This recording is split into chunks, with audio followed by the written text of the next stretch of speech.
আসসালামু আলাইকুম। সবাই কেমন আছেন? আশা করি ভালো আছেন। আমিও ভালো আছি। আমি কাজী বাবু, ইউরোপের দেশ গ্রিস থেকে বলতেছি। বাইরে ইউরোপ আইছি, আপনারা সবাই জানেন। তো আমি অনেকদিন ভিডিও দিতে পারি নাই, কারণ আগেই বইলে নেই আমি অসুস্থ ছিলাম। আমাদের এখানে আবহাওয়া চেঞ্জ হয়েছে, এই কারণে জ্বর ঠান্ডা ছিল। আবার ঠান্ডা চলে আইছে, তো ঠান্ডার সময় আমাদের এখানে কাজের চাপ থাকে অনেক, সবকিছু মিলায় সময় হয় নাই। তো এখন ভোর মানে সকাল 7টা বাজে, একটু আগে কাজ থেকে আসলাম। নাইটে কাজ করছি, ডেলিভারি কাজ করছি, আর একটা পার্ট টাইম জব করতাম, ওইটাও শেষ করে এই কিছুক্ষণ আগে আসলাম বাসায়। আইসা চিন্তা করলাম একটা ভিডিও দেই আপনাদের।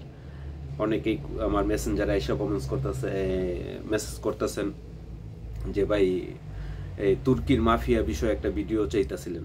তো আজকে আমি তুর্কির মাফিয়া বিষয়ে একটা ভিডিও বানাবো, যে তুর্কিতে নতুন অবস্থা আসলে কি কি ধরনের, কত ধরনের মাফিয়া তুর্কিতে আছে। আর আমি আমার মানে আমি তো বাস্তব ফেস করছি, সেইগুলা আর কি আমি আজকে বলবো, আপনাদের সাথে শেয়ার করবো। তার আগে বইলা নেই, যারা আমার চ্যানেলে নতুন আইছেন তাদেরকে স্বাগতম, ধন্যবাদ। আর তাদের জন্য বলতেছি, আমি বাই রোডে 12 দেশের বর্ডার ক্রস করে ইউরোপে আইছি। বেলজিয়ামে গেছিলাম, পরে আবার বেলজিয়াম থেকে গ্রিসে রিটার্ন করছি। এই সম্পূর্ণ ভিডিও বাই রোডের বাস্তব ভিডিও আমি আপলোড করছি, আপনারা চাইলে আমার চ্যানেলে যেয়ে দেখতে পারেন। আশা করি ভালো লাগবে। তো আজকের ভিডিও হইতেছে তুর্কির মাফিয়া। তুর্কির মাফিয়া বিষয়ে কি কি বিস্তারিত আমি সম্পূর্ণ বলবো।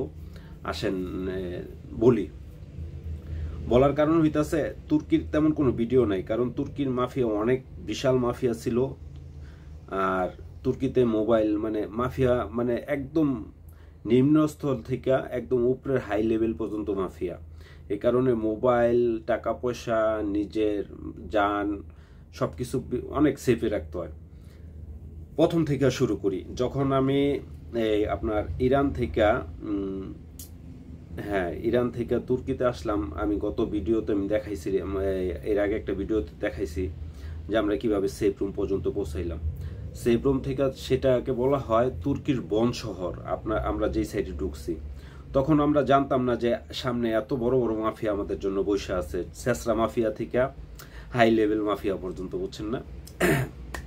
যাই হোক, আমাদের এক মাফিয়ায় ওইখান থেকে অ্যাম্বুলেন্সের গাড়িগুলো আছে না, অ্যাম্বুলেন্সের মতো বড় বড় পিক আপ থাকে, সেইগুলোর ভিতরে এক এক পিক আপে মানে এই মাইক্রোবাস আর কি, অ্যাম্বুলেন্সের মতো ওই মাইক্রোবাসের ভিতরে 60 জন 70 জন লোক একদম যাইতা যাইতা ঢুকায় ভাই। যাইতা যাইতা মানে এক চুল পরিমাণ, মানে আপনি নিঃশ্বাস ছাড়ছেন আরেকজনের গায়ের উঠে, এরকম অবস্থায় দাঁড়ায় থাকতে হয়। বসার তো কোনো প্লেসই নেই।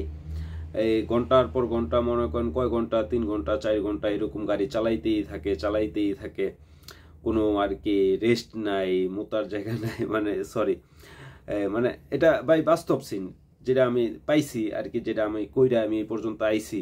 আজকে আল্লাহর রহমতে আমি ভালো টাকা পয়সা কামাইতেছি, ওইগুলাই আমি আপনাদের সাথে শেয়ার করতেছি। এখানে কোনো ধরনের আমার নিজের ব্যক্তিগত বা আমি বানানো কোনো কিছু নাই, আমি যা পাইছি তাই কইতাছি। আচ্ছা যাই হোক, সামনে আগাই। এটা হইতাছে আমাদের একটা বিএমডাব্লিউ গাড়ি দিয়া এক শিপের মানে শিপে আমাদের এক জায়গা থেকে আরেক জায়গায় নিব। ওইটা তুর্কির ভিতরেই বন শহরে নিব আমাদের আর কি, বন শহর থেকে আমাদের বাসে উঠাই দিব। এর জন্য আমাদের আগে শিপে যাইতে হইব। যাই হোক, আমরা কিছুক্ষণ আর কি ওই যে ঘন্টা 2-1-এর মতো ওই যে আপনার কি অ্যাম্বুলেন্সের মতো মাইক্রো বাস, এটার ভিতরে ছিলাম। এরপরে আমাদেরকে নিয়ে গেল আপনার একটা খোলা জায়গায়, সেখানে আমরা অনেকক্ষণ হাঁটলাম। ওইখানে আবার আমরা স্যান্ডউইচ টেন্ডুইচ আবি যাবি কিনা খাওয়ার ব্যবস্থা ছিল। মানে ওই হারাই আর কি, দালালরাই আর কি বিক্রি করে, বুঝছেন না, ওই দেশি দালাল। এরপরে আমাদের শিপে উঠাইলো ভাই, বিশ্বাস করবেন না, শিপ ছিল ভিতরে অনেক জায়গা ছিল, কিন্তু তারা কেন আমাদেরকে বাহিরে আর কি একদম শিপের মাথায় বসাইলো।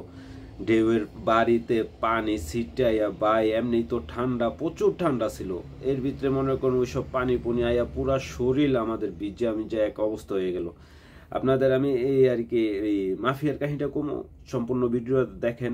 এখানে আপনাদের অনেক কিছু জানার আছে। যারা তুর্কির উদ্দেশ্যে, অনেকেই আমাকে কমেন্টস করতেছে বা মেসেঞ্জারে নক করতেছে যে ভাই আমি তুর্কি আসতে চাইতেছি, ভাই তুর্কি আসলে কি হইব।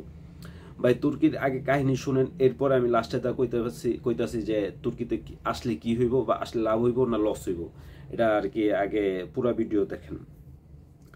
এরপর আমরা আর কি শিপ থেকে যখন আর কি আমাদের নামায় দিল, ওইখানে আমাদের নামায় দিছে আরো আগে, আমাদের প্রায় 3-4 ঘন্টা হাঁটতে হইব যদি আমরা মানে আমাদের লোকেশনে যাইতে চাই, যেখান থেকে আমাদের গাড়ি আইসা নিয়ে যাব। এরপরে মনে করেন আমরা রওনা দিলাম আল্লাহর রহমতে। এই হাঁটতে হাঁটতে হাঁটতে হাঁটতে এর ভিতরে কয়েকজন অসুস্থ হয়ে গেছিল, আমরা যে যারে পারতাছি হেল্প করতেছি, মানে কেউ হাঁটতে না পারলে দৌড়তাছি, আমরা সবাই সবাই হেল্প করছি ভাই। কারণ এই রোডে ভাই কেউ কারো না, বাঙালি, পাকিস্তানি, আফগানি, বিভিন্ন আরবি জাতি, মানে মুসলমান, একজন আরেকজন হেল্প করে আইতে হইব, বুঝছেন না ভাই। এরপরে আমরা যাই হোক একটা জায়গায় এসে পৌঁছাইলাম মেন রোডের সাথে। এরপরে আমরা দালালের সাথে কন্ট্যাক্ট করলাম, আমরা অমুক জায়গায় আছি। দালালে বললো আপনাদের সাথে এই আশেপাশে কোনো মেন রোড থাকলে মেন রোডে যাইয়া ওই মেন রোডের নাম্বার বলেন আমারে। যাই হোক আমরা এইভাবে যে নাম্বার কইলাম, সারাদিন উনেছিলাম। এক পাহাড় ভাই, বিশ্বাস করবেন সাদা হয়ে লইছে, আমাদের শরীরে সব কিছু ভিজা, আমাদের সাথে শুকনা কোনো জামা কাপড়ও নাই যে আমরা চেঞ্জ করে পরবো। এইভাবে ঠান্ডার ভিতরে পরে থাকলাম। এরপরে প্রায় 4-5 ঘন্টা পরে এক BMW গাড়ি আইলো, 2-3টা গাড়ি এসে আমাদের যার যার মতো উঠাই নিয়ে বাস স্ট্যান্ডে নিয়ে গেল। বাস স্ট্যান্ড থেকে আমাদের টিকিট কেটে দিল ইস্তাম্বুলের। এরপরে ভাই এখানে যে মাফিয়াগুলো ছিল, এরা তো টাকার বিনিময়ে আপনারা সঠিক কাজ করছে, তারা আপনার উপরে কোনো জুলুম করবো না। আপনার দালালের সাথে কন্ট্যাক্ট হয়েছে, তার মাথাপতি এত, তারা এই মাফিয়ারা তারা নিয়ে যাবো গা। যেমন আমার সাথে কন্ট্যাক্ট হয়েছিল ইরান থেকে তুর্কি পর্যন্ত 80,000 টাকা, পরে হ্যাঁ আমার কাছ থেকে 1 লাখ টাকা নিছে। যাই হোক হুফা দিয়ে এটি ওই যে শেষরা দালাল, শেষরা মাফিয়া আর কি, আদম দালাল এড়িয়ে নিছে। যাই হোক মনে করেন এই জায়গা থেকে ভালো মাফিয়ার কাছ থেকে ছুটে এলাম। আসার পরে এখন আমরা বাসের ভিতরে আমরা এক সিলিডি পেয়েছি। এই সিলিডির নাকি আবার লোক আছে যে ভাই আমার দেশি আছে, দেশি কইতাছে দেশির বাড়িতে নিয়ে রাখবো, আমরা দেশের বাড়িতে উঠবো। এবং এরপরে আল্লাহ গেম টেমের মানে আমরা তো ইউরোপের যাওয়ার জন্য, আমি বেলজিয়ামে যাওয়ার উদ্দেশ্যে রওনা দিছিলাম তখন, তারপর আমরা গেম ঠিক করবো। আচ্ছা ঠিক আছে, ওকে ফাইন। ফার্স্টে কাহিনী কই ভাই, বিশ্বাস করবেন বাস থেকে নামলাম, এক ট্যাক্সি ওলা ডাকতেছে তাড়াতাড়ি তাড়াতাড়ি তাড়াতাড়ি তাড়াতাড়িতে। আমরা তো ভাবছি যে কিনে কি, ঠিক আছে, আমরা ভাবছি ওই যে ওর যে লোক, ওই লোকেই হয়তো বা ইয়া করে দিছে বা কি, মানে কিছু একটা লিঙ্কটিং করে দিছে। এরপরে আমরা ওই লোকের দালালের ফোন দিলাম। ও না, ট্যাক্সিতে ওঠার পরে ট্যাক্সিওয়ালা কইতাছে $700 ভাড়া হয়েছে। আরে ভাই বিশ্বাস করবেন 1 মিনিট হয়েছে উঠছি, 1 মিনিটে বড় জোর 1 কিলোমিটার চালাইছে। ওই কইতাছে নাইমা গেল $700 দিতে হইব। আরে আমরা 3 জন না 4 জন, 3 জন, হ্যাঁ $700 দিতে হইব, আর গেলেও $700 দিতে হইব। আমরা $700 পামু কই? আমি আসছিলাম সামনের সিটে বসা, আমার পিছনের সিটে বসা ছিল আমার লগের 2 জন, একজন হইতাছে ওই দালালের দেশি, আর একজন হইতাছে আমার লগে আইছে ওমান থেকে আর কি। ওর বড় ভাই আমার ফ্রেন্ড ছিল, ওই সম্পর্কে আমার লগে দিয়ে দিছিল যে ভাই আপনি যাইতেছেন আমার ছোট ভাইরে নিয়ে যান। এরপরে ওই ট্যাক্সি ড্রাইভার যেটা তুর্কির, এডিও মাফিয়া ভাই, বিশ্বাস করেন তুর্কির অলিতে গলিতে মাফিয়া। তুর্কি মনে করেন আপনার যদি বিনদেশি দেহে, যদি বুঝে যে আপনার এখন চাপ দিলেই টাকা পাওয়া যাব, তাইলেই আপনার কিডন্যাপ করব, এরকম ধরনের মাফিয়া। এরপরে মনে করেন আমরা ট্যাক্সি থেকে আমি কইতাছি দেখ আমাদের সাথে I don't have to lot of money, I have something dollar, like 30 euro. মানে আমি কইতাছি ভাই যে দেখ আমাকে কাছে এত ডলার নাই, আমাকে কাছে প্রায় $30-40 আছে, তুই এটা নে আর আমাকে গন্তব্যস্থানে নামাই দে। এই লোক এখন হয়তো না বাবা যেটা কথা হেঁটই ভাই, আমরা এত মনে করেন আমার একটু সাহস বেশি না কম আমি কইতে পারি না, এত এত জায়গা পার করে আইছি। ওই কিচারের বাল, আমি কইতাছি তুই অন গাড়ি থামা, স্টপ দা কার। আমি খালি একটাই কথা কইতাছিলাম স্টপ নাও স্টপ, কিন্তু ও কে কার কথা শুনে? ওই অন্তত সোলোই চালাইতেছিল, 8 টাকা চাইতেছিল। আমি সামনের সিটে বসে ছিলাম, আমি সামনের গেট খুলে লাইছি। আমি কই নাও ইউ আর স্টপ আর আই এম জাম্পিং, মানে তুই স্টপ কর না এলে আমি জাম দিলাম, ঠিক আছে, এরপরে তুই ফাঁসবি। ওই আর কি স্টপও করে না, একটু সোলো করছে। আমি কইতাছি সোলো করা মাত্রই আমার লগের যে 2 জন ছিল ওগুলো কইলাম যে সোলো করা মাত্রই ঠাস করে নাইমা যাবি। ভাই বিশ্বাস করবেন একটু নি সোলো করেছে, ঠাস ঠুস করে আমরা নাইমা, আর ওই $30-40 যে কথা কইছি ওইটাও দিইনি ওরে। এইভাবে আমরা আর কি বাইরে গেছি গা। বাইরে আমরা এক পাতাইলা মনে করেন রাস্তাঘাট তো চিনি না ভাই, নতুন আজকে আইসি মাত্র তুর্কিতে। একদিকে দৌড় শুরু করছি। দৌড়াইতে দৌড়াইতে ওই যে যেটা আমাগোর লগে দালালা ছিল ওইটাই আলাদা হয়ে গেছে, আর আমরা দুইজন আলাদা হয়ে গেছি। আমরা এক জোবজারের ভিতরে যে পলায় লইছি। ট্যাক্সিওয়ালায় তো ওই জায়গার হয়তো রাস্তাঘাট সব চিনে, ওই চিপা চাপা দেয়া আমাকে পিছিয়ে তো আর ছাড়েই না। এরপরে আমরা ওই ডঙ্কারে মানে দালালের কথা কইলাম, দালালে আরেক ট্যাক্সিওয়ালা পাঠাইলো। ওই ট্যাক্সিওয়ালায় আমাকে উনে গেল, যাওয়ার পরে কইতাছে কয় আয় আমার লগে। ট্যাক্সিওয়ালারে আমরা ফোনে ধরাই দিছি, ওর লোক কথাবার্তা কইয়া আর কি কেমনে কি করছে কইছে কয় আচ্ছা ওর ট্যাক্সিতে উঠেন, আয়া পড়লাম, ট্যাক্সিতে নামলাম। নামার পরে আমাকে কইতাছে আপনার রুমে যান, আমরা আইতাছি। এখনই কিন্তু মূল কাহিনীটা ভাই, ভিডিওটা একটু লম্বা হয়ে যেতেছে, আশা করি লাস্ট পর্যন্ত হইনে নহনি মজাটা পাইবেন। দেখেন শেষরা মাফিয়ার ডরে মনে করেন আতঙ্ক। বড় বড় মাফিয়ারা কিচ্ছু কয় না ভাই, শেষরা মাফিয়াটি আছে না আমাকে বাংলাদেশি এই যে মনে করেন এইসব কইরা ফ্যামিলি চালায়।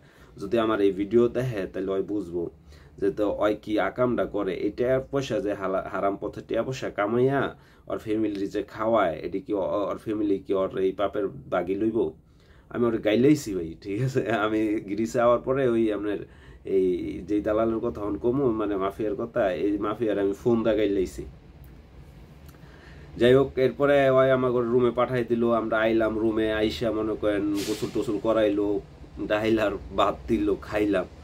খাওয়ার পরে মনে করেন বইছে সন্ধ্যাবেলা। ভাই আমরা বিল হইছে এত, কি এর বিল মনে করেন ওই যে হ্যাঁ আমাকে রিসিভ করছে না, মনে করেন আমরা তো ট্যাক্সি থেকে নামছি, মনে করেন হ্যাঁ বাসায় আইসি, রিসিভ ফি হইতে আছে $100, বুঝছেন।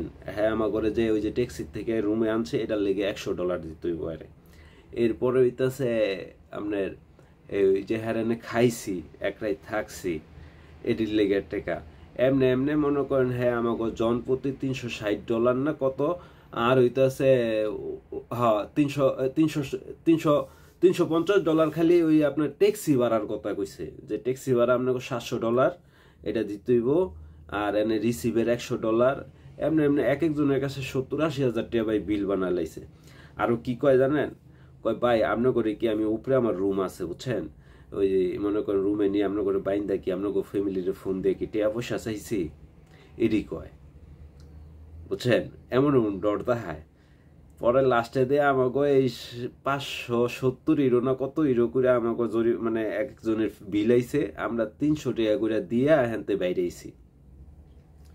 বাইরে ভাই মনে করেন আর ঘর থেকে বাইরে যেতে পারি না। আরেক লোকের কাছে যে উঠছি, ওই লোকগুলো একটু ভালো আছিল ভাই, খারাপ যে সব তা না, কিন্তু টাকার বিনিময়ে ভালো আর কি, বুঝছেন না, দানদার লেগে ভালো।